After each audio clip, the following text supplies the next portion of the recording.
Siapa yang gak tahu sih kisah pocong dari Indonesia ini? Tapi kisah pocong kali ini asli guys, serem banget. Suatu hari seorang anak bernama Imelda itu habis pulang ngaji guys malam-malam, dan dia sendirian. Dia selalu ngelewatin hutan-hutan kecil dengan pohon-pohon yang tinggi. Dari awalnya yang takut sampai akhirnya biasa aja karena udah setiap hari dia kayak gini. Sampai suatu malam dia dengar suara kresek-kresek. Dia langsung mikir dong, paling itu kucing liar doang, tapi kok ini kayak orang loncat. Sampai akhirnya dia ngarahin senternya ke ujung sana dan ngeliat putih-putih kecil. Dia masih gak kepikiran itu apa, tapi lama-lama putih-putih itu kok loncat, dan loncatannya itu panjang banget. Sampai akhirnya di depan muka dia itu muncul pocong, dia langsung lari guys.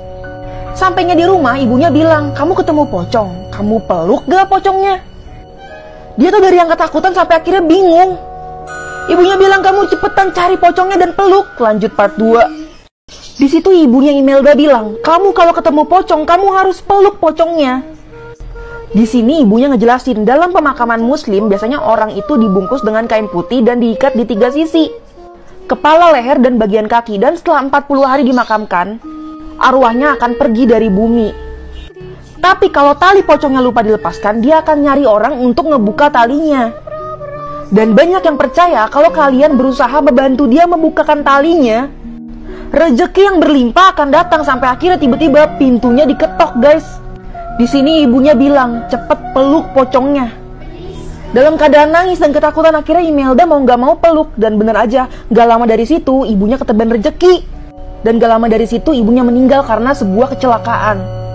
Dan gak lama dari situ akhirnya Imelda diangkat anak oleh orang kaya. Untuk full videonya cek Instagram gue di sini ya. Kalian pernah dengar gak kisah hantu yang terkenal banget di Thailand, Krasue, bahkan ada di Indonesia loh. Zaman dulu kala kerajaan Angkor itu kalah dengan tentara Siam. Sampai akhirnya Putri Tarawati itu harus menikahi petinggi Siam, tapi dia malah jatuh cinta sama orang bawah. Karena marah, dia akhirnya menghukum Tarawati dengan cara dibakar hidup-hidup.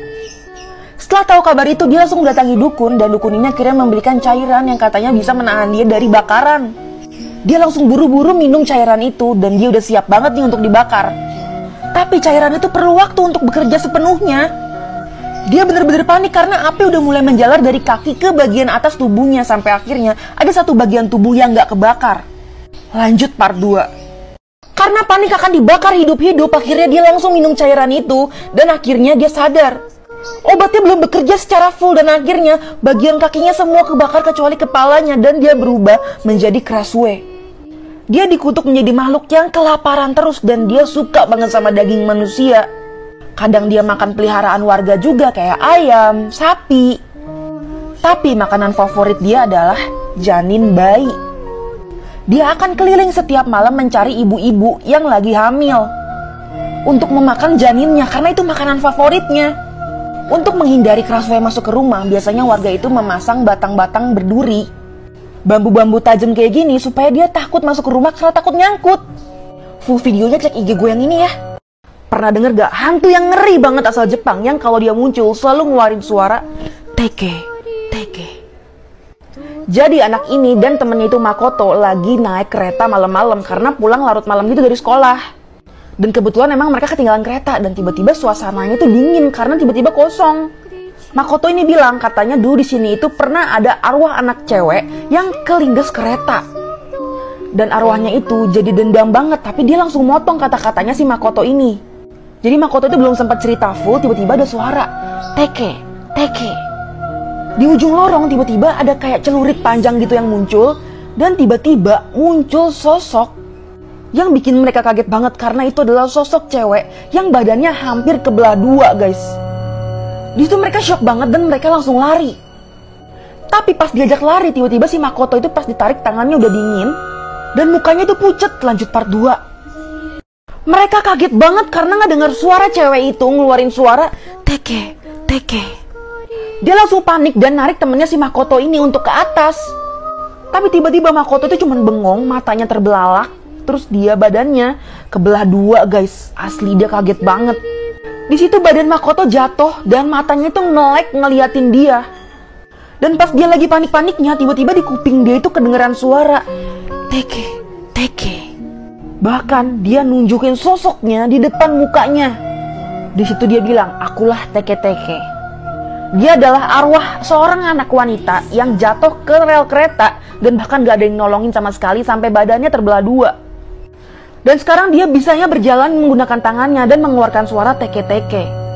Dan dia bilang, katanya kamu harus menyebarkan kisah aku ini ke orang lain. Karena kalau enggak, kejadian yang sama akan terus-terusan berulang di sini. Video aslinya di sini. Guys, jangan ngedip. Lihat belakang cowok ini ada apa.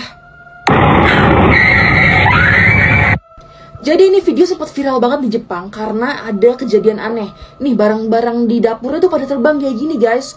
Terus tuh naik ke atas. Padahal nggak ada gempa, nggak ada angin, nggak ada apa. Akhirnya dia yang rekamnya ini manggil cowoknya untuk ngelihat ada apa sih.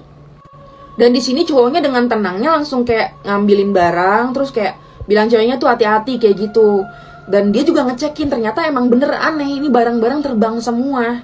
Dan pas lagi dia ngecek, lagi dia bersih-bersihin nih piring, kalian lihat ya di belakangnya apa. Nanti gue bakal zoom nih abis ini nih, tunggu aja.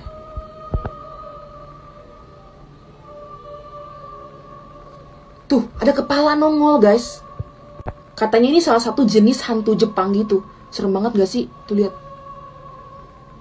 Guys, coba cek di rumah kalian ada lukisan yang kayak gini nggak? Ada anak kecil nangis, cowok kayak gini. Kalau ada, buruan cepet buang. Karena kabarnya ini adalah salah satu lukisan terkenal, yaitu The Crying Boy yang terkutuk.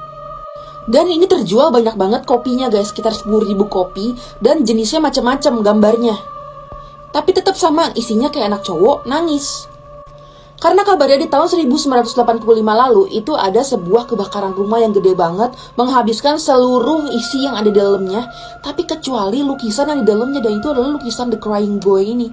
Dan ini adalah percobaan iseng-iseng gitu dari BBC, ini coba dibakar, dan kalian lihat deh, yang kebakar itu cuman ujungnya aja kayak gini.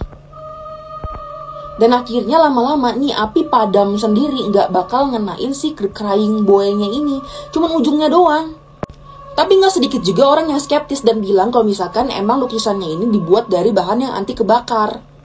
Foto yang terlihat normal namun menyimpan sisi gelap di baliknya, part 6. Kalau kalian lihat foto di atas itu kayak nggak ada yang aneh kan, kayak wanita merem di foto. Tapi kenyataannya wanita ini adalah Madame Violet of Edinburgh. Di mana di tahun 1882 dan 1884 dia divote sebagai wanita termengerikan di dunia. Bahkan dia dijuluki sebagai wanita vampir juga karena di perkumpulannya itu dia selalu meminum darah. Kalau kalian lihat foto di atas kayak keluarga bahagia, biasa aja kan, tapi kenyataannya ini adalah keluarga dari rumah yang mengerikan yang terkenal banget di dunia, yaitu Amityville. Di mana satu rumah dibantai semua sama anak tertua dari keluarga ini. Ini kalian ngelihat kayak ngangkat kulkas biasa aja kan, tapi ini adalah polisi. Kulkas tersebut berasal dari apartemen Jeffrey Dahmer, di mana di dalamnya berisikan potongan tubuh manusia. Bule ini hampir ditipu di Money Changer Bali guys, asli ini malu-maluin banget. Jadi salah seorang YouTuber yang namanya itu Jason Pizzino itu lagi ngevlog nih guys, dan dia mau nunjukin banyak Money Changer di Bali itu yang berbohong. Terutama kalau nggak ada lembaga pastinya nih kayak gini di pinggir-pinggir jalan. Jadi bule ini tuh mau nuker sekitar $100 Australia, dan ini dia ngitung nih uangnya nih. Kira-kira bener kan, sekitar 1 jutaan lah.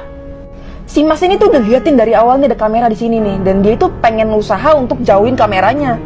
Kalian perhatiin nih, pas dia ngitung lagi, itu kayak tuh ada yang ditarik lagi ke bawah kayak gini, dan ini yang dikasih ke bulenya. Ini untung banget ditaruh kayak kamera di sini guys, karena kelihatan langsung semuanya. Pas si bulenya mau ngitung uangnya lagi, dia langsung kayak ngambil lagi karena dia tahu nih dia bakalan dimarahin kalau salah. Karena di sini dia nilap sekitar 150.000 sampai akhirnya ya udah dia balikin uang yang ada di tangannya. Dan si Jason ini nyaranin kalau misalkan mau nuker uang itu ke lembaga yang udah pasti kayak gini nih.